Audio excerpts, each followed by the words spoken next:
अभी चर्चा चल रही थी कि ब्राह्मण समाज से एक डिप्टी सीएम बनाया जाएगा। कांग्रेस की सरकार बनने पर भूपेंद्र सिंह हुड्डा ने बयान दिया था। अब उनका एक और बयान आया है और उन्होंने कहा कि जब हमारी सरकार बनेगी तो 4 डिप्टी सीएम बनाएंगे, एक दलित समाज से, एक सामान्य वर्ग से, एक ओबीसी से और एक ब्राह्मण समाज से। और इसको लेकर फिर से हरियाणा की सियासत लगातार गर्माती जा रही है। भूपेंद्र सिंह हुड्डा पर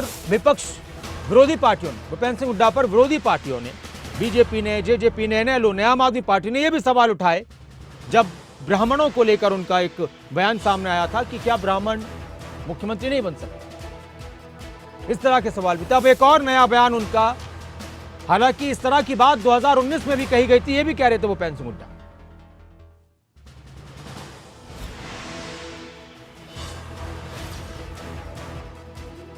उनके पास तो कुछ कहने को है ही नहीं, वो तो वैसे। लेकिन ये है कि ये आज नहीं कहा हमने कहा 2019 के चुनाव से पहले पार्टी ने फैसला किया था। चुनाव से पहले जब चुनाव में उतरे हमने ये था कि हम 4 डिप्टी चीफ मिनिस्टर बनाएंगे। उनमें से एक ब्राह्मण समाज का भी होगा, एक दलित समाज का होगा, बैकवर्ड क्लास से होगा। इस तरह प्रकार से हमने किया था। वही आज बात दोहराई हमने, उस पर हम कायम हैं। 24 में कैसे होगा सर? 24 में भी यही है, एक ब्राह्मण, 4 डिप्टी चीफ मिनिस्टर बने। जो 19 में था, जो ऑलरेडी पार्टी की पॉलिसी बनी हुई है, जो ऐलान किया हुआ 19 में, वो उस पर कायम है। तो भूपेंद्र सिंह हुड्डा कह रहे हैं कि उस पर हम कायम हैं जो हमने 2019 में भी कहा था। हालांकि उस वक्त कांग्रेस की सरकार नहीं बनी। अब सवाल ये उठ रहा है कि सरकार बनाने के लिए क्या इस तरह का बयान दिया जा रहा है। विरोधी पार्टियों के नेता लगातार कांग्रेस पर जातिवाद की राजनीति करने के आरोप लगा रहे हैं। वहीं भूपेंद्र सिंह हुड्डा कह रहे हैं कि ये तो हमारा वादा, हमारी पार्टी ने कहा था कि एक ब्राह्मण समाज से, एक दलित समाज से, एक सामान्य वर्ग से, एक ओबीसी से हम बनाएंगे, 4 डिप्टी सीएम बनाएंगे सरकार बनने पर। एक बार फिर सुनिए आप भूपेंद्र सिंह हुड्डा का बयान, क्या कुछ वो कह रहे हैं, इस पर फिर हम चर्चा भी करेंगे। पास तो कुछ कहने को है ही नहीं, वो तो वैसे। लेकिन ये है कि ये आज नहीं कहा हमने कहा 2019 के चुनाव से पहले पार्टी ने फैसला किया था। चुनाव से पहले जब चुनाव में उतरे हमने ये था कि हम 4 डिप्टी चीफ मिनिस्टर बनाएंगे।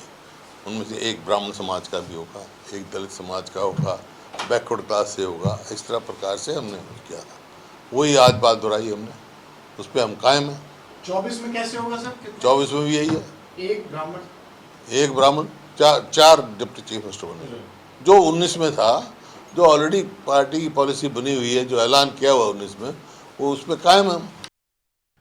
हमारे साथ कांग्रेस प्रवक्ता बजरंग दास गर्ग जी जुड़ चुके हैं। नमस्कार बजरंग दास जी। बजरंग दास गर्ग जी नमस्कार, आवाज मिल रही है आपको? जी जी जी सर। बजरंग दास जी, क्या कांग्रेस को सत्ता में आने के लिए इस तरह की प्लानिंग भी करनी पड़ रही है कि पहले से जनता को ये कहा जाए कि आपके समाज से हमें वोट मिला और हम सरकार में आए तो फिर हम डिप्टी सीएम बनाएंगे? विरोध इस पर कह रहे हैं कि ये सिर्फ कुछ नहीं है, जात पात की राजनीति कर रहे हैं और उसको बढ़ावा दे रहे हैं कांग्रेस के नेता। देखिए, जात पात की राजनीति तो हमेशा भारतीय जनता पार्टी करती है और जात पात का जहर भी भारतीय जनता पार्टी घोलती है। ये तो भाई को भाई से भिड़ाना है काम कोई करता है तो भारतीय जनता पार्टी का खेल है ये। हम तो 36 बरादरी को साथ लेके चलते हैं। हाँ। मैं पूछना चाहता हूँ, हुड्डा साहब ने बहुत अच्छा बयान दिया है। मैं किसी को प्रतिनिधि देना तो माड़ी बात है क्या? हाँ। किसी को मुख्यमंत्री बनाना तो माड़ी बात है क्या? अच्छी बात क्या है? 36 लेकिन एक सवाल और, मेरे साथ प्रवीण अत्रेय जी भी जुड़ चुके हैं, उनसे भी हम बात करेंगे। बजरंग दास जी, एक आवाज ये भी आ रही है जनता के बीच से भी और विरोधी पार्टियां, कल हम डिबेट भी कर रहे थे इस पर, वो कह रहे थे कि भाई मुख्यमंत्री क्यों नहीं बन सकते इस समाज से? नाटा किसने? हाँ, नाटा किसने मुख्यमंत्री नहीं बन सकते? बिल्कुल, जिसके पास बहुमत होगा, जिसको विधायक चाहेंगे तो वही बनेगा ना। अगर मैं कहूँ मैं मुख्यमंत्री बनूंगा, मेरे पल्ले 2 विधायक ना हो तो मैं कैसे मुख्यमंत्री बन जाऊंगा? अच्छा। मुख्यमंत्री विधायक बनाते हैं, विधायक जनता विधायक चुनती है। विधायक जो है अपना नेता चुनते हैं, विधायक विधानसभा का नेता चुनने के बाद वो उसको हाईकमान पर उसकी डिमांड जाती भी है। और अगर सर आपकी पार्टी के विधायक उस वक्त अगर आपकी सरकार आती है, इस आपको बहुमत मिलता है और वो इस बात पर अड़ गए कि भाई हम तो नहीं बनाने दे रहे, आप क्यों बना रहे हो, हमें बनाओ, फिर कैसे होगा? देखिए, आज तक तो ऐसा हुआ नहीं, अच्छा, ना हो सकता। मैं एक ही बात कहता हूँ, जहाँ विधायक है, जो विधायक चुन के आएंगे वो अपना नेता चुनता चलिए, है। ठीक है। नेता चुन के वो हाईकमान पर रिपोर्ट देता है, भाई ये नेता चुन लिया, बाकी फैसला हाईकमान ने चलिए, करना होता है। ठीक है, मैं आता हूँ। और प्रवीण हाईकमान अत्रे जी, जिसको नमस्कार। मुख्यमंत्री बनाते हैं वही मुख्यमंत्री बनेगा, और जनता के आशीर्वाद से, आपके सहयोग से हरियाणा में कांग्रेस की सरकार बनने जा रही प्रवीण है। अत्रे जी, इसलिए ठीक है। ये जो नासिर भाई। जनता पार्टी गलत बयानबाजी जी, नासिर भाई, ठीक है। बोलिए। जनता गुमराह आपने सुन लिया। अब कल तक तो बात हो रही थी ब्राह्मण समाज, अब आ चुका है कि दलित समाज से भी बनाएंगे, ओबीसी से भी बनाएंगे, सामान्य वर्ग भी होगा और ब्राह्मण समाज भी होगा। 4 डिप्टी सीएम बनाएगी कांग्रेस की सरकार आई तो। कांग्रेस क्या देखिए, कहें? ऐसा है नासिर भाई, पहली बात तो ये है, ना नोमन तेल होगा ना राता नाचेगी। कांग्रेस की ना सरकार बनने वाली है, क्योंकि जो व्यक्ति आज प्रदेश में कांग्रेस का नेतृत्व करने की बात कर रहा है, भूपेंद्र सिंह हुड्डा, वो वही व्यक्ति है जब वो मुख्यमंत्री के पद पे था तो ताल कटोरा स्टेडियम दिल्ली में स्टेज से चिल्ला चिल्ला के बोला था कि मैं जाट पहले हूं, मुख्यमंत्री बाद में। जो व्यक्ति जाति के दंभ में सरकार चलाता रहा 10 साल, जिस व्यक्ति ने सत्ता में रहते हुए ब्राह्मणों का तिरस्कार किया, जिस व्यक्ति ने सत्ता में रहते हुए ब्राह्मणों को इग्नोर किया, आज उसको अचानक ब्राह्मणों की याद कैसे आ गई? सवाल नासिर भाई ये। और देखिए, सोने पे सुहागा क्या है, एक तरफ भूपेंद्र हुड्डा रोहतक में कहता है कि मैं सत्ता में आएंगे तो ब्राह्मण को मुख्यमंत्री बनाएंगे, वहीं कांग्रेस के प्रदेश अध्यक्ष उदय भान उसके मात्र 4 घंटे के बाद कैथल में ये बात कहते हैं कि ये निर्णय तो हाईकमान का है। भूपेंद्र सिंह हुड्डा कौन होते हैं ये घोषणा करने वाले?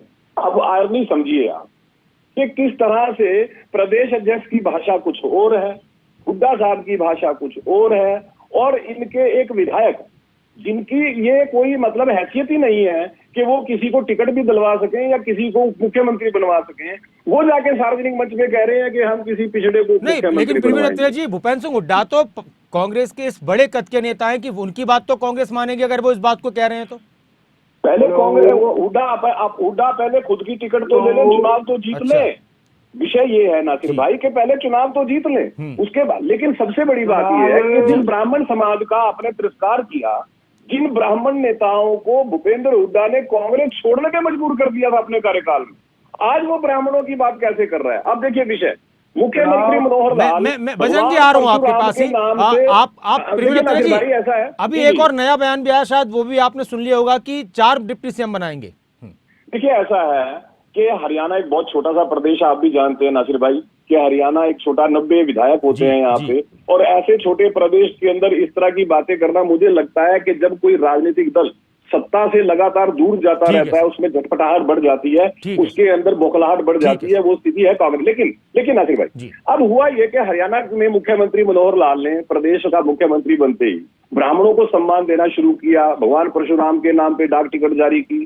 किसने की? मुख्यमंत्री मनोहर लाल ने।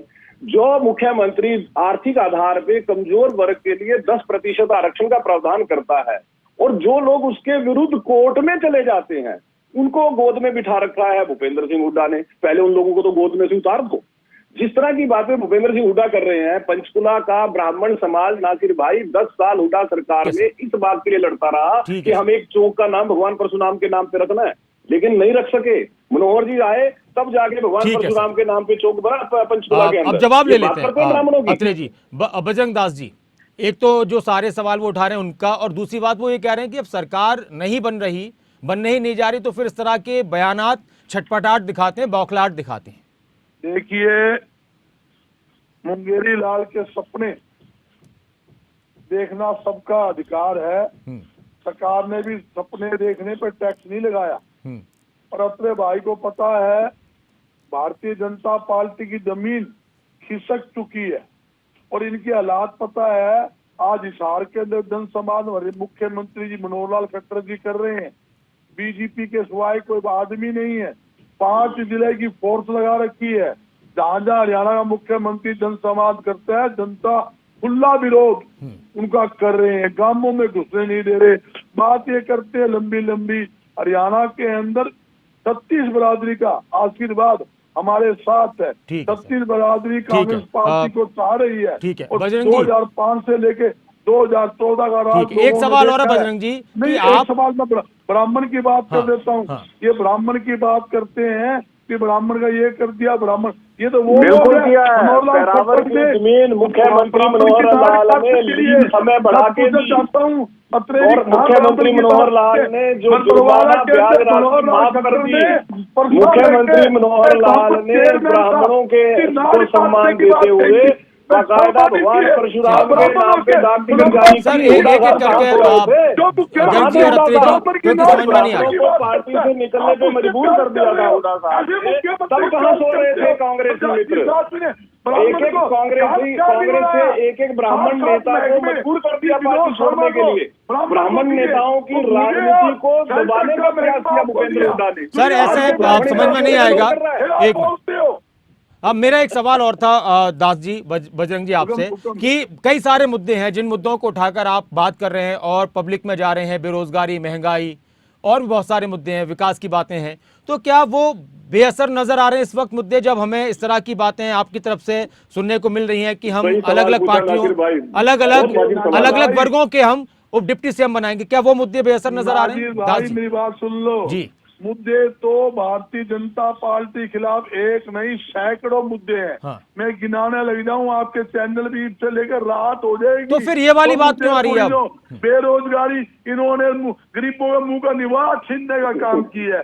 आप क्या करोगे? महंगाई चरम सीमा के ऊपर है, बेरोजगारी, डबल एमएसपी पढ़ा बच्चा पीएन की नौकरी के लिए धक्का खा रहे हैं। तो फिर ये जाति वाले फैक्टर की राजनीति क्यों?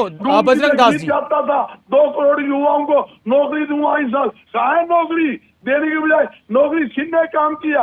ये कहते थे रसोई गैस सिलेंडर, अरे महंगाई। बजरंग जी, बात यही तो है कि जब इतने सारे मुद्दे आपके पास हैं और जनता उन मुद्दों पर ध्यान दे रही है आपके हिसाब से, तो फिर ये बातें क्यों लेकर आई जा रही हैं राजनीति में कि अलग अलग जातियों की डिप्टी सीएम बनाएंगे? लोग मांग करते हैं हमारे समाज को प्रतिनिधि दो। ठीक है, क्या बुराई है? ठीक है सर। कोई ब्राह्मण समाज का उप मुख्यमंत्री बन जाए, क्या बुराई है? ठीक है सर। प्रवीण अत्रे जी, क्या बुराई है अगर सभी समाजों को सम्मान मिल जाए, उनको प्रतिनिधित्व मिल जाए? जाट बने, क्या बुराई है? ठीक है, सवाल ले लेते हैं दास जी आपका। मैं बताता हूँ आपको, ये कहते हैं हुड्डा ने नू कह दिया। बजरंग दास जी, आपके इसी सवाल का जवाब कि क्या बुराई है अगर ये बात कही जा रही है? प्रवीण अत्रे जी, ठीक है, प्रवीण अत्रे जी, क्या बुराई है कि अगर ये बात कही जा रही है कि अलग अलग समाजों से डिप्टी सीएम बनाएंगे?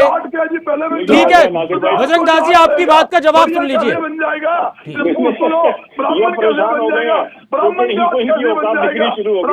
कैसे बन जाएगा? बजरंग जी, आपकी बात का जवाब। प्रवीण अत्रे जी, क्या बुराई है अगर सभी समाजों से डिप्टी सीएम बन जाएंगे? अच्छी बात है, सबको प्रतिनिधित्व मिलेगा, सबको मजबूती मिलेगी। देखिए नासिर भाई, पहली बात तो ये है कि जो आपने अभी एक सवाल पूछा था बजरंग जी से, मैं बहुत कायल हूं कि बेहतरीन सवाल आपका था जी। कि पहले कांग्रेस चिल्लाती थी कि देखिए जी बेरोजगारी मुद्दा है, महंगाई मुद्दा है, और हम लगातार कहते थे कि कांग्रेस मुद्दा विहीन राजनीति कर रही है, विपक्ष के पास कोई मुद्दा नहीं है सरकार के खिलाफ, और वो बात आज साबित हुई। बिना मुद्दे की राजनीति करने वालों ने अब क्या शुरू किया? जात पात की राजनीति। मतलब कांग्रेस अपने पुराने हथियार को ले आई कि लोगों में जात पात की बात फैलाओ, लोगों को आपस में बांटो। लेकिन अब जो सवाल आपने किया है उसकी बात करते हैं। बजरंग जी, मैं वो वाला सवाल जिस पर आपने उठाया सवाल कि क्या बुराई है 4 उप मुख्यमंत्री अगर बनते हैं तो अलग अलग समाजों से, उसका जवाब सुन लीजिए प्रवीण अत्रे जी से। क्योंकि बौखला चुके हैं, बौखलाहट में भी इनको कुछ नहीं सुनना, इनका नकाब उतरता है, जैसे मुंह खोलते हैं जनता को इनकी सच्चाई का पता लगता है, इसलिए ये बौखला के बोलते हैं। जो सवाल आपने पूछा नासिर भाई जी कि क्या फर्क पड़ता है, हाँ। देखिए अभी तो चुप रहिए नासिर भाई। चलिए, आप बजरंग जी सुन लीजिए, आपका ही सवाल था कि क्या बुराई अगर 4 डिप्टी सीएम बना दिए जाएंगे तो अच्छी बात है ना, सबको मजबूती मिलेगी। जी प्रवीण जी। देखिए नासिर भाई, बुराई नहीं है, बिल्कुल प्रतिनिधित्व देना चाहिए, और हमारा विषय तो ये है कि जब 10 साल आप सत्ता में थे तब आपको ब्राह्मणों की याद क्यों नहीं आई? मेरा बड़ा सिंपल सवाल। ना तो आपने तब ब्राह्मणों को सम्मान दिया, उल्टा आपने ब्राह्मणों का तिरस्कार किया। जो कांग्रेस में ब्राह्मण नेता थे, आपने उनको पार्टी तो सर अब याद आ रहा है, अगर आप कह रहे हैं कि पहले नहीं सोचा, अब सोच रहे तो अब भी क्या खराबी है? अब मैं बताता हूँ, अब क्या है नासिर भाई, हाथी के दांत खाने पे और दिखाने के, और किस आदमी की फितरत के अंदर धोखा होता है, जब वो आदमी इस तरह की बात करता है तो स्वाभाविक का सवाल खड़े होते हैं। जिस आदमी ने लगातार धोखा दिया हो, जिस आदमी ने सिवाय एक जात की राजनीति की हो, जो आदमी अपनी राजनीति को जाति तक सीमित रखता हो, और ये बात मैं नहीं कह रहा हूँ नासिर भाई, हाँ। कांग्रेस के ही बहुत से नेता लगातार भूपेंद्र हुड्डा पे ये आरोप लगाते रहे हैं कि भूपेंद्र हुड्डा जातपात और क्षेत्रवाद की राजनीति करते हैं। आप भी जानते हैं कांग्रेस के जो नेता लगातार यह बात बोलते हैं। तो जो व्यक्ति केवल एक जात की राजनीति करता रहा हो, जो व्यक्ति केवल एक क्षेत्र की राजनीति करता रहा हो, अगर वो व्यक्ति आज मुंह से राम राम बोलेगा तो लोग क्या समझेंगे कि मुंह में राम बगल में। ठीक है बजरंग जी बोलिए। तो ऐसा सवाल तो पूछना बनता है ना नासिर भाई, कि आज अचानक जी बजरंग जी एक एक करके सर। आज आपको अचानक प्रेम कहाँ से आ गया आपका, जब आप सत्ता में थे तब क्यों भूल जाते हो? मेरा सवाल इतना है। और क्या गारंटी है? देखिए पहले तो ये है कि कांग्रेस सत्ता में आने वाली नहीं है, कांग्रेस चुनाव को जीतने का तो दूर की बात है, जमानतें बचाए तो बहुत काफी है, लेकिन ऐसे आदमी का क्या गारंटी? ठीक है प्रवीण जी, अब उनकी भी बात सुन लीजिए। हाँ बजरंग जी, हाँ भाई मनोहर लाल खट्टर ने लंबा वही लोग हैं जिक्र कर रहे हैं, जिनको हुड्डा साहब ने पार्टी छोड़ने में मजबूर किया था, ये वही लोग हैं। उसके उस साइड के मुंह में दही क्यों जम जाती है जब इनका खुद का उनकी बोगलाहट की तरह की है। मनोहर खट्टर के मंच के ऊपर मैं तो हैरान करनाल के अंदर ब्राह्मण ये मामला सम्मेलन के अंदर मनोहर खट्टर की बुराई करता है। चलिए सर ठीक है, अब बात यही है कि मुद्दों की बात थी और कांग्रेस ने ऐलान कर दिया है कि हमारी सरकार बनने पर 4 डिप्टी सीएम बनाएंगे। कांग्रेस कह रही है, बहुत बहुत शुक्रिया सर बजरंग दास जी और प्रवीण अत्री जी, कांग्रेस कह रही है कि हम सबको प्रतिनिधित्व देना चाहते हैं, तो बीजेपी कह रही है कि अब मुद्दे नहीं है तो अब ये जात पात की राजनीति कर रहे हैं। कांग्रेस कह रही है कि सबको सम्मान मिले और सबको प्रतिनिधित्व मिले, इसमें बुराई क्या है।